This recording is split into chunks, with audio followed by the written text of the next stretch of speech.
Well, at the end of the day, we respond to every crisis that faces the state of Oklahoma. Last year, we responded to a global pandemic that affected our state. What our economy proved this last year is that revenue is really not impacted. The amount of money that we had in reserves to hedge against a catastrophic event were sufficient. Most of that, all of that was really is being returned to us. We are strengthening reserves again. We'll have another deposit in the rainy day fund at the end of the close of this fiscal year. I think we are much better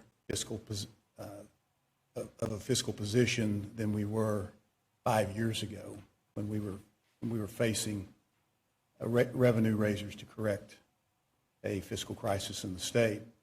We don't want to go back to that place. We had those discussions. The House sent bills over utilizing tax deductions and credits, which would allow for an easy rollback in the future. After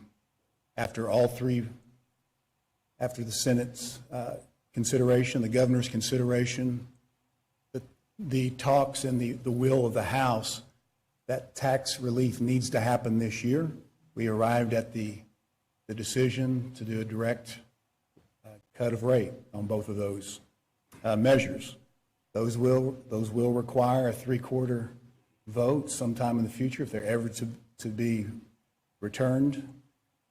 However, I'm optimistic that we continue to invest in the right things in the state of Oklahoma going forward, that we will expand our economy. We will see more dollars in the state of Oklahoma. We will see more business, more people, and we can operate at a lower threshold of tax burden on all entities in the state of Oklahoma.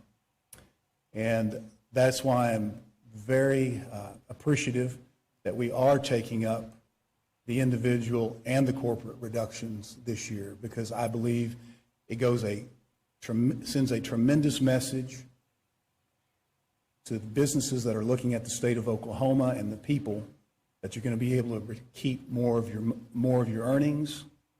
And what we know that happens when people in business have more in their pockets, they spend it, they reinvest, they hire more people, you buy durable goods, buy a new home, invest in education.